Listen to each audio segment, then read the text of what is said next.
ቪንሰንት ኮምፓኒ በባየር ሙኒክ አሰልጣኝነቱ የሚያቆየውን ውል መፈራረሙ ተገልጿል። የቀድሞ የማንቸስተር ሲቲው ድንቅ የማል ተከላካይ መስመር ተጫዋች ነው ቪንሰንት ኮምፓኒ በአሰልጣኝነትም በዛው መንገድ እንግዲህ እየተቃኘ እንደሚገኝ ፍንጭ እየሰጠ ይገኛል። በተለይ በባየር ሙኒክ አሰልጣኝነቱ ከተሾመበት ጊዜ አንስቶ ማለት ነው። ያው ጫማውን ከሰቀለ በኋላ ፊቱን ወደ አሰልጣኝነት እንዳዞረ ይታወቃል። በአጭር ጊዜ ውስጥ በሻምፒዮንሺፕ የሚጫወተውን ቡድን በርሊን ከታችኛው የእንግሊዝ እርከን ከሻምፒዮንሺፕ ማለት ነው ወደ ፕሪሚየር ሊጉ እንዲያድጉ ካደረገ በኋላ በዛው ዓመት ግን በሊጉ ማቆየት ተስኖት ወደ ታችኛው ሊግ ደግሞ መውረዳቸው የሚታወስ ጉዳይ ነው። ከዛም እንግዲህ በ2024 ክረምት ወር ላይ የጀርመን ኃያል ክለብ ባየር ሙኒክ አሰልጣኝ ተደርጎ ሲሾም በጣም ግርምት እንደፈጠረ ይታወቃል። በበርካታ የእግር ኳስ ቤተሰቦች አንዳንዶችም የባየር ሙኒክን ውሳኔ ምን ያክል ትክክል ነው ሲሉ ጠይቀውም እንደነበር የሚታወስ ጉዳይ ነው። የ39 ዓመቱ ኮምፓኒ እንግዲህ ሙኒክን ተረከበው እስካሁን ድረስ በሁሉም ጨዋታዎች 67 ጨዋታ አድርጓል። 49 ጨዋታ ሲያሸንፍ 9 ጨዋታ ባቻ ውጤት አጠናቋል። በቆይታው 9 ጊዜ ብቻ ሽንፈት ያጋጠመው አሰልጣኝ ስለመሆኑ መናገር ይቻላል። በቡንደስሊጋው ብቻ ካየነው ደግሞ 42 ጨዋታ ነው ያደረገው፣ 32ቱን አሸንፏል፣ 7ቱን ባቻ ውጤት ነው ያጠናቀው። 2 ጨዋታ ብቻ ነው በቡንደስሊጋው ሽንፈት ያጋጠመው ማለት ነው። ይሄ በ90 ደቂቃ 2.51 ነጥብ ነው የሚያስመዘግብ ቡድን መሆኑን ቁጥራዊ አሃዞቹ የሚያመላክቱ ሲሆን በቡንደስሊጋው ታሪክ ምህዳር በተመሳሳይ የጨዋታ ብዛት ከኮምፓኒ ቡድን በተሻለ ነጥብ ይዞ ያጠናቀቀው ቡድን የቀድሞ አሰልጣኛቸው በፔፕ ጋርዲዮላ ያሰልጠነ የነበረው የባየር ሙኒክ ቡድን እንደሆነ መናገር ይቻላል ማለት ነው። ኮምፓኒ ክለቡን በተረከበ በመጀመሪያ ዓመቱ የቡንደስሊጋ ክብርን ሲያሳካ የፍራንስ ቤካም ፓወር ሱፐር ካፕንም ጭምር ማሳካት መቻሉ የሚታወቅ ጉዳይ ነው።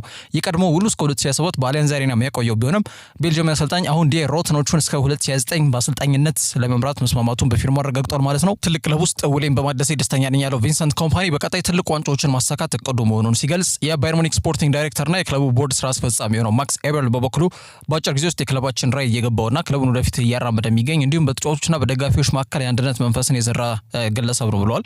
ያንን ተከትሎ ዘለቄታ የቆይታውን ማረጋገጥ ወስደናል።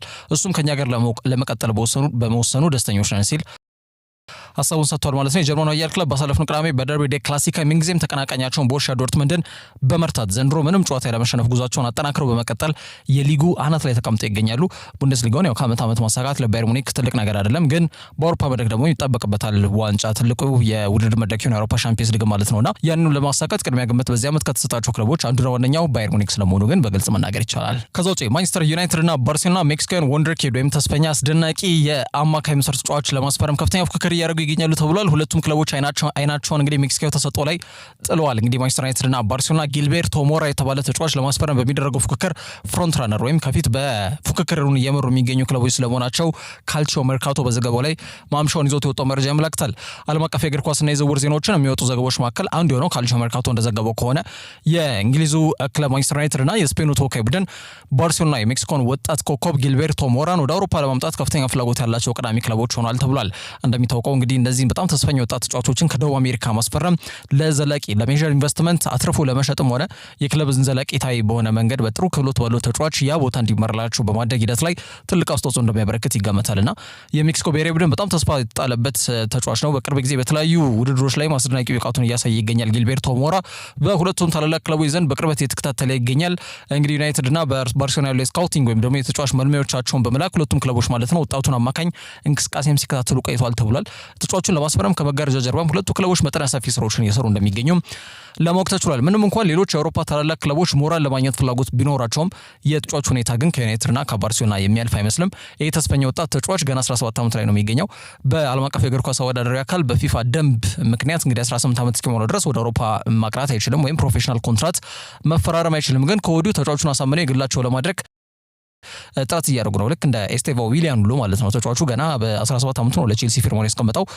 ግን የክለቦች ዓለም ዋንጫን ከተሳተፈ በኋላ ልክ 18 ዓመት ሲሞላው በይፋ ኮንትራቱን በመፈረም ማለት ነው የቼልሲ ተጫዋች ወይም የቼልሲ ንብረት መሆኑ መረጋገጡ የሚታወቅ ጉዳይ ነው። ስለዚህ ሁለቱ ክለቦች የዚህን ወጣት ተሰጥኦ ማረፊያ ክለብ ለመሆንም ከፍተኛ ፉክክር እያደረጉ ይገኛሉ። ተስፈኛ ወጣት ጥሩ አቅም ያለው ተጫዋች በዚህ ሰዓት በእጅ ማስገባት ጥቅሙ እጅግ በጣም ዘርፈ ብዙ እንደሆነ መናገር ይቻላል። በተለይ ደግሞ የአማካይ መስመሩ ጥያቄ የተነሳበት የሚገኘው ማንቸስተር ዩናይትድ ዘለቄታ የልባት ለመስጠት እንዲያስችላቸው በማሰብ ተጫዋቹን እስከ መጨረሻው በመከታተል እንዲሁ ፉክክርም ካለ የሞት ሽረት ትግል አድርገው ተጫዋቹን መዳረሻ ኦልድ ትራፎርድ እንዲሆን ለማድረግ ጥረት ላይ እንደሚገኙ ለማወቅ ተችሏል።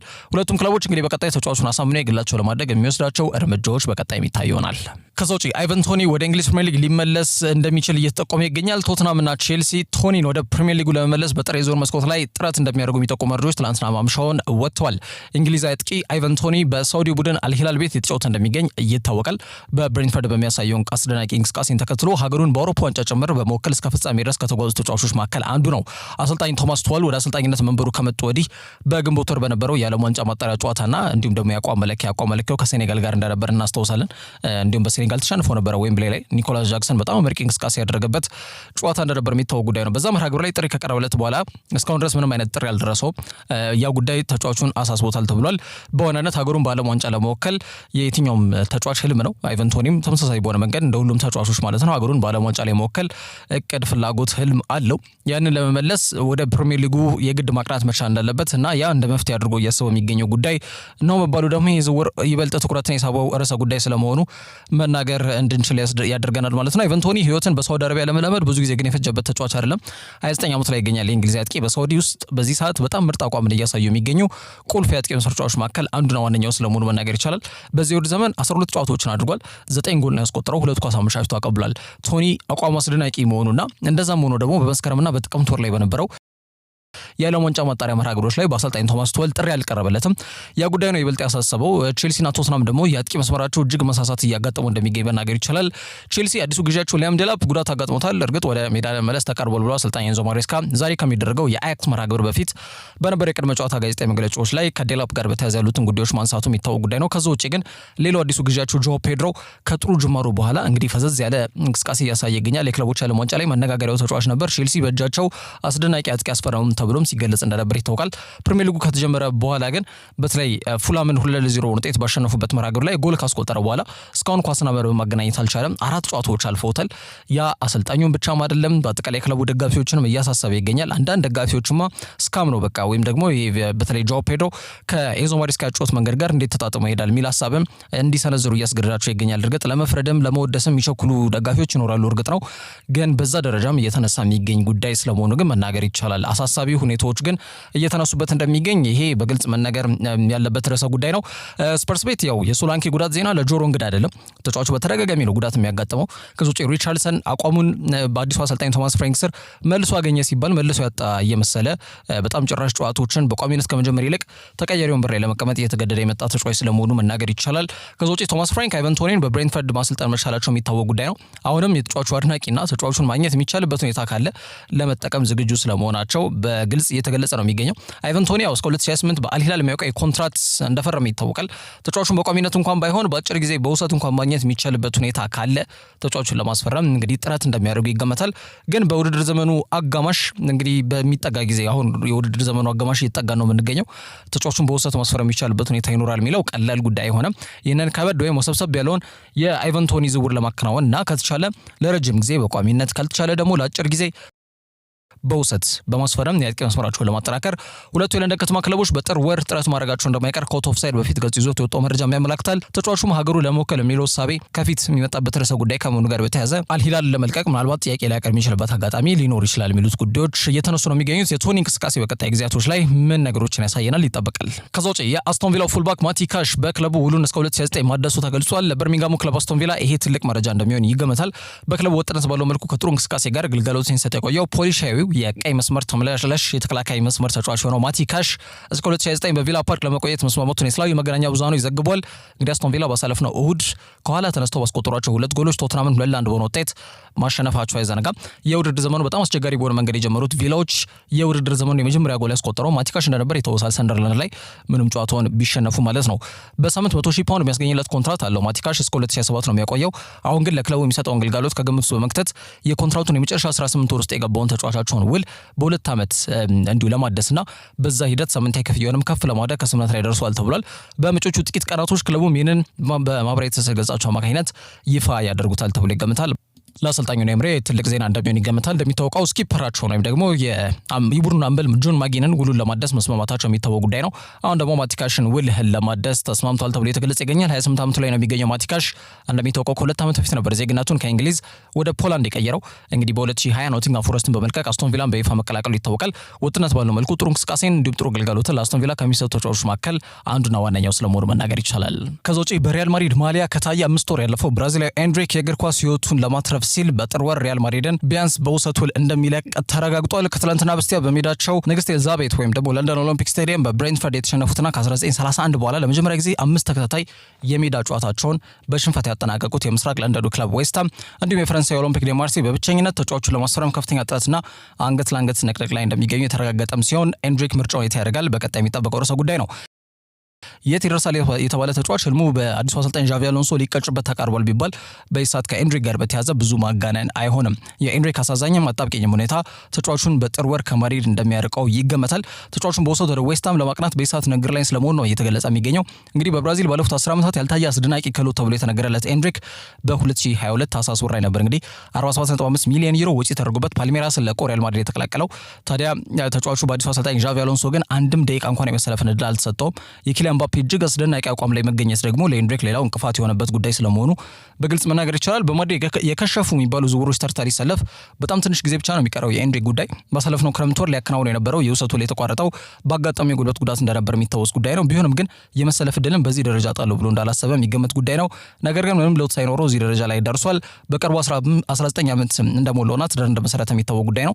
ባለፉት 5 ወራቶች ሜዳ ላይ ያልታየ ተጫዋች ስለመሆኑ መናገር ይቻላል። ጉዳት፣ ህመም፣ ቅጣት የለበትም። ግን 5ቱንም ወራት በአጠቃላይ ተቀያሪ ወንበር ላይ በመሆን በጣም ከባድ ጊዜን እያሳለፈ እንደሚገኝ መናገር ይቻላል። ኤንድሪክ ለመጨረሻ ጊዜ ሜዳ ላይ የታየው ማድሪድ ከሲቪያ ጋር አምና ግንቦት ወር ላይ ባደረጉት የላሊጋ መርሃ ግብር ላይ ነውና ዣቪ አሎንሶ ወደ አሰልጣኝነት መንበሩ ከመጣ በኋላ እንግዲህ ተጫዋቹ 2 ጊዜ ጡንቻ ህመም ቢያጋጥመውም በክለቡ ታሪክ እንግዲህ ታላላቅ ምርጥ ጎል አስቆጣሪ ተጫዋቾች ያደረጉትን የ9 ቁጥር ማሊያን ቢረከብም ኤንድሪክ ግን ተቀያሪ ወንበርን ከማሞቅ ወደ ኋላ ማለት አልቻለም። ኤንድሪክ ለሀገሩ ብራዚልም ጥሪ ከቀረበለት 5 የዓለም ዋንጫ ማጣሪያ ወይም የወዳጅነት አቋም መለኪያ መርሃ ግብሮች አልፏል። ዘ አትሌቲክ የተሰኘው ታማኝነትን ያተረፈው የጋዜጣ እንደዘገበው ከሆነ ማለት ነው አሰልጣኝ ዣቪ አሎንሶ ለኤንድሪክ የመሰለፍን ዕድል በዚህ ዓመት ማግኘት ለሱ ከባድ እንደሚሆን በግልጽ ነግሮታል፣ አስረድቶታል የሚል ነገር ይዞ ወጥቷል ወይም ቀደም ብሎ አሳውቆታል ቢባልም ኤንድሪክ ግን በማድሪድ መቆየትን ነበረ ምርጫ ያደረገው ከዛሬ ነገ የመሰለፍን ዕድል ይኖረኛል በሚል እምነት ማለት ነው። ግን አሰልጣኙ አቋሙን ምንም የቀየረ አይመስልም። በኮፓ ዴል ሬይ ጨዋታዎች ላይ ሳይቀር እንኳን ኤንድሪክን የመጠቀም ፍላጎት አላሳየም። ያ ደግሞ ተጫዋቹ ሙሉ ለሙሉ በአሰልጣኝ ዣቪ ተስፋ እንዲቆርጥ ያደርጓል። ኤንድሪክ በአገሩ ልጆች ከቪኒሲየስ ጁኒየርም ሆነ ከሮድሪጎ በማድሪድ ከነበራቸው የመጀመሪያ ዓመት የተሻለ የተንቀሳቀሰ የተሻለ ቁጥራዊ መረጃ ያለው ተጫዋች ነው። ቢሆንም ግን በአሰልጣኞች መለወጥ በስብስብ ውስጥ በሚገኙ ጥራት ባላቸው ተጫዋቾች ምክንያት በቦታው እሱም መገኘት አልቻለም። ማለትም የቡድኑ 3ኛ ምርጫ ለመሆን ተገዷል። ያንን ከግምት ውስጥ በመክተት ተጫዋቹ በመጪው ጥር ወር በተረጋገጠ ደረጃ ክለቡን በውሰት እንደሚለቅ እየተገለጸ ይገኛል። በርካታ ክለቦች ከወዲሁ ተጫዋቹ ላይ ፍላጎት እንዳላቸው እያሳወቁ ይገኛሉ። ከነዛ መካከል የኑኖ ስፒሪቶ ሳንቶ ቡድን ዌስትሃም እና የሮቤርቶ ዲዘርቢ ቡድን ኦሎምፒክ ደ ማርሴይ የተጫዋቹ ጥብቅ ፈላጊዎች ስለመሆናቸው የተለያዩ መረጃ ምንጮች ዘግቧል። ሁለቱም የአጥቂ መስመራቸው ማጠናከር ቢፈልጉም ከኦሎምፒክ ደ ማርሴይ ይልቅ ተጫዋቹን እጅጉን የሚያስፈልገው ለዌስትሃም ስለመሆኑ መናገር ይቻላል። ከሚያስመዘግቡት እንቅስቃሴ ከሚያሳዩት የሜዳ ላይ እንቅስቃሴና ከሚያስመዘግቡት ውጤት ጋር በተያያዘ ማለት ነውና ማርሴዮች አንደኛ የፈረንሳይ ሊግን እየመሩ ነው። ከዛ በተጨማሪ ደግሞ በተለይ እንደና ፒየር-ኤመሪክ አውባሜያንግና ሜሰን ግሪንውድ በልዩነት በጣም አስደናቂ አቋሙን እያሳየ የሚገኘው በማንቸስተር ዩናይትድ የተገፋው ተጫዋች ሜሰን ግሪንውድ አለ ማርሴይ ቤት። ስለዚህ በዋናነት ተጫዋቹ ለዌስትሃም እጅጉን ሊያስፈልግ እንደሚችል በግልጽ መናገር ይቻላል። ዞሮ ዞሮ ግን በፍጥነት የተንቀሳቀሰው ክለብ ማን ነው? ተጫዋቹም ደግሞ ወዴት ባቀና የተሻለ የመሰለፍን ዕድል አገኛለሁ የሚለውን ነገር አመዛዝኖ ውሳኔውን ይወስናል ተብሎ ይጠበቃል ማለት ነው። ተጫዋቹ ምርጫውን የት በማድረግ ቀጣይ ማረፊያውን ይመርጣል የሚሉት ጉዳዮች ከኤንድሪክ ጋር በተያያዘ በቀጣይ ይጠበቃሉ። በመጨረሻም ሃሪ ማጓየር ደሞዙን ቀንሶም ቢሆን በማንቸስተር ዩናይትድ መቆየትን ምርጫው እንደሚያደርግ እየተገለጸ ይገኛል። ተጫዋቹ ባሳለፍነው ክረምት ወደ 8 የሚጠጉ ክለቦች ተጫዋቹን ለማስፈረም ጥያቄ ቢያቀርቡም ሩበን አሞሪም ናቸው እንግዲህ ጣልቃ በመግባት ተጫዋቹ አሁንም ለቡድኑ አስፈላጊ ነው በሚል ዝውውሩ መንገድ ላይ በመቆም ማጓየር በዩናይትድ እንዲቆይ ያደረጉት ማለት ነው። ማጓየርን ለማስፈረም ፍላጎት ከነበራቸው ቡድኖች መካከል 3ቱ በዛው በፕሪሚየር ሊግ የሚጫወቱ ክለቦች ስለመሆናቸው ተገልጿል። 2ቱ በጣሊያን ሴሪያ፣ 2ቱ በስፔን ሊጋ የሚጫወቱ ክለቦች ናቸው የዝውውር ጥያቄ ያቀረቡት። ግን ዩናይትድ ያው በአሰልጣኝ አሞሪም በሰጠው መመሪያ መሰረት ጥያቄውን ውድቅ በማድረግ በክለቡ መልካም ፈቃድ መሰረት የተጫዋቹ ውል ቢጠናቀቅም ለ12 ወር ውሉን በማራዘም የሚችሉበትን አማራጭ በመጠቀም ማጓየርን በዩናይትድ ያቆዩት ማለት ነው። ያ ውሳኔ ትክክለኛ መሆኑን ባሳለፍነው እሁድ እንግዲህ በ217ኛው የላንካሻየር ደርቢ ክለቡ ሲፈልገው በመገኘት ከሚጠበቅበት ስንል ያው ተከላካይ ስለሆነ መከላከል ነው የሚጠበቅበት። ከዛም በላይ ሆኖ በመገኘት ለቡድኑ ማንሰራራት ዋስትና ሊሰጥ የሚችል ወሳኝ 3 ነጥብ እንዲያሳኩ ምክንያት እንደነበር ይታወቃል። ሩበን አሞሪም ቀደም ብሎ እንግዲህ እግራቸው ኦልድ ትራፎርድ ቢደርስ ኖሮ ምናልባትም ተጫዋቹ የአምበልነት ሚናውን እንደማይናጠቅ ነው በርካቶች እንግዲህ ከማጓየር ጋር በተያያዘ እየሰነዘሩት የሚገኙ ሀሳብ የሚያመላክተው ማለት ነው። ታዲያውን ኮንትራቱ በዚህ ዓመት ለሚጠናቀቀው የ32 ዓመቱ የመሃል ተከላካይ መሰረት ተጫዋች ውሉን ለማደስ ይፋ ንግግሮችን ማንቸስተር ዩናይትድ ስለመጀመራቸው ለማወቅ ተችሏል። እንግሊዛዊ የመሃል ተከላካይ ስፍራ ተጫዋች በዩናይትድ የሚያቆየው ውል በዚህ ዓመት ሆኖ በመጪው ክረምት ነው የሚጠናቀቀው ማለት ነው። በዚህ ዓመት ስንል ያው ቀጣይ ክረምት ማለት ነውና በዚህ ውድድር ዘመን በአሰልጣኝ ሩበን አሞሪም ተለዋጭ ሚና ተሰጥቶት እንዲሁም በተቀያሪ ወንበር ላይ አንዳንድ ጨዋታዎችንም ሲያሳልፍ ተመልክተናል። በዚህ ውድድር ዘመን በሁሉም ጨዋታዎች ግን 8 ጊዜ ተሰልፎ ተጫውቷል። እንግሊዛዊ ተከላካይ በ2019 ነበር ወደ 80 ሚሊዮን ፓውንድ ወጪ ተደርጎበት እስካሁንም ለተከላካይ መሰረት ተጫዋቾች ሪከርድ በሆነ ዋጋ ማለት ነው ፊርማውን ለማንቸስተር ዩናይትድ ያስቀመጠው። የዝውውር ጉዳዮች ላይ ትኩረት አድርጎ የሚሰራው ጋዜጠኛ ፋብሪዚዮ ሮማኖ ዘገባ እንደሚገባ ከሆነ የ32 ዓመቱ ተከላካይ ውል ለማደስ እንግዲህ ክለቡ ከተጫዋቹ ወኪሎች ጋር ይፋ ንግግሮችን ጀምሯል ሲል መዘገቡ አይዘነጋም። ማጓየር ውሉ አምና ነበር የሚጠናቀቀው። በክለቡ መልካም ፈቃድ መሰረት እንግዲህ ለአንድ ዓመት ውሉ እንዲታደስ በማድረግ እንግዲህ ይህንን ዓመት እየቆየ ይገኛል ማለት ነው። በ2023 በ2024 የውድድር ዘመን በቀድሞ አሰልጣኝ ኤሪክ ተን ሃግ ስር የመሰለፍን እድል ባለማግኘቱ በከፍተኛ የአቋም መዋዠቅ ምክንያት የአምበልነት ሚናውንም እንደተነጠቀና ከባድ ጊዜያቶችን በኦልድ ትራፎርድ ያሳለፈ ተጫዋች እንደነበር የሚታወስ ጉዳይ ነው። ማጓየር እንግዲህ በዩናይትድ መቆየት ቅድሚያ የሚሰጠው ጉዳይ ነው፣ ወይም ደግሞ በኦልድ ትራፎርድ የመቆየት ፍላጎት አለው። ግን መስዋዕትነት መጠነኛ በሆነ መንገድ መክፈል ይጠበቅበታል። ይህ ምንድነው? በሳምንት 190,000 ፓውንድ ነው የሚያገኘው። ይህ ማለት በአመት ወደ 9.8 ሚሊዮን ፓውንድ የሚያገኝበት ኮንትራት ውስጥ ነው የሚገኘው ሃሪ ማጓየር ማለት ነው። ይህ ኮንትራት ባለበት አይቀጥልም። እንግዲህ ውሉን የሚያድስ ከሆነ ወይም በዩናይትድ ጸንቶ መቆየት የሚፈልግ ከሆነ ደሞዙን ቀንሶ ግን አዲስ ኮንትራት ሊቀርብለት የሚችልበት አጋጣሚ ይኖራል ተብሎ ይገመታል። ክለቡም ያንን ነገር ለማድረግ ዝግጁ ነው። ተጫዋቹን በኦልድ ትራፎርድ 7 ዓመታትን አሳልፏል። እድሜው እንዲሁም ደግሞ ተለዋጭ ሚና እየተሰጠው የሚሰለፍ ተጫዋች መሆኑን ከግምት ውስጥ በመክተት ደሞዙን መቀነሱ ለሱ ብዙ የሚያስከፋው ጉዳይ ይሆናል ተብሎ አይገመትም። እንግዲህ ሁለቱ ወገኖች በዚህ ጉዳይ ላይ አሁን ንግግር ላይ ነው የሚገኙት። ያው ከስምምነት ላይ ደርሳሉ ተብሎ ይጠበቃል። መግቢያ ላይ እንዳነሳሁት ግን ሃሪ ማጓየር በዋናነት በማንቸስተር ዩናይትድ መቆየትን ምርጫው የሚያደርግ ተጫዋች ስለመሆኑ በግልጽ መናገር ይቻላል።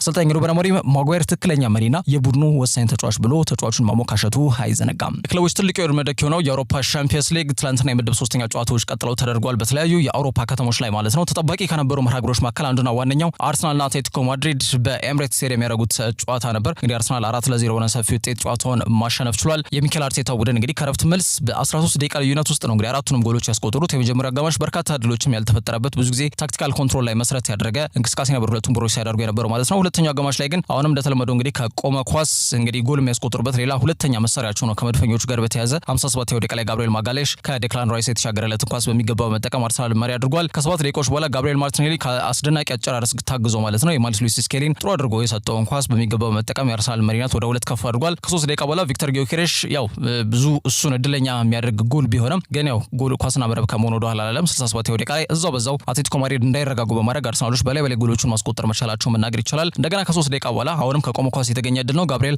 ማጋሌሽ ኳሷን አመቻችቶ ለቪክተር ጊዮኬሬሽ በማቀበል ቪክተር ጊዮኬሬሽ ለራሱ ሁለተኛው ለቡድኑ 4ኛው ጎል አስቆጥሯል። እንግዲህ ብዙ ጊዜ የጎል እያስቆጠረ አይደለም በሚል ጥያቄዎች ሲነሳበት እንደነበር የሚታወቅ ጉዳይ ነው። ቪክተር ጊዮኬሬሽ ትላንትና 2 ጎሎችን አስቆጥሯል። ከዛ ውጪ የጨዋታው ኮከብ ተብሎ የተመረጠው ጋብሪኤል ማጋሌሽ ስለመሆኑ መናገር ይቻላል። ዲየጎ ሲሚዮኒ ከቆመ ኳስ ሁሌም ቢሆን ይሄ ቡድን አስቸጋሪ እንደሆነ የምናውቀው ጉዳይ ነው። ግን ይህንን ተቋቁመን መውጣት የቻልንበት አጋጣሚ የለም፣ በዛ ቀጥተውናል የሚል ሀሳብ ሰንዝሯል ማለት ነው። እንግዲህ አርሰናል በአጠቃላይ በዚህ በአውሮፓ ሻምፒየንስ ሊግ የውድድር ምዕራፍ ላይ ከስፔን ቡድኖች ጋር ያደረጉትን ያለፉትን 6 ጨዋታዎች አልተሸነፉ ነበረ። የትላንቱ ሲጨምር ለ7ኛ ጊዜ እያደርጓል ማለት ነው። በአጠቃላይ ባለፉት 8 የሻምፒየንስ ሊግ የሜዳ ጨዋታቸው ላይ አርሰናል ጎል የሚባል ነገር እስካሁን እንዳላስተናገዱ መናገር ይቻላል፣ የትላንቱንም ጨምሮ ማለት ነውና ባለፉት 2 ጨዋታዎች ማለትም 180 ደቂቃዎች ላይ አንድም ኢላማውን የጠበቀ ሙከራ ብቻ ነው እንዲሞከርባቸው የፈቀዱትና በጣም በዚህ የውድድር ዘመን በአጠቃላይ ደግሞ 11 ጨዋታዎችን አድርገዋል ከትላንቱ ጋር ማለት ነው። 3 ጎል ብቻ ነው የተቆጠረባቸው። ይሄ በጣም ለተጋጣሚ አስፈሪ የሚባል የተከላካይ መስመር እንዳላቸው ይሄ ከአለት የጠነከረ ኮንክሪት ልንለው የምንችለው ጥሩ አስተማማኝ የተከላካይ መስመር ሚኬል አርቴታ እንደገነባ በሰሜን ለንደን በግልጽ መናገር የሚያስደፍር ቁጥሮች ናቸው። አትሌቲኮ ማድሪድ ከአርሰናል ጋር እስካሁን በታሪክ 3 ጊዜ ተገናኝተው ነበር። አንድም ጊዜ በአርሰናል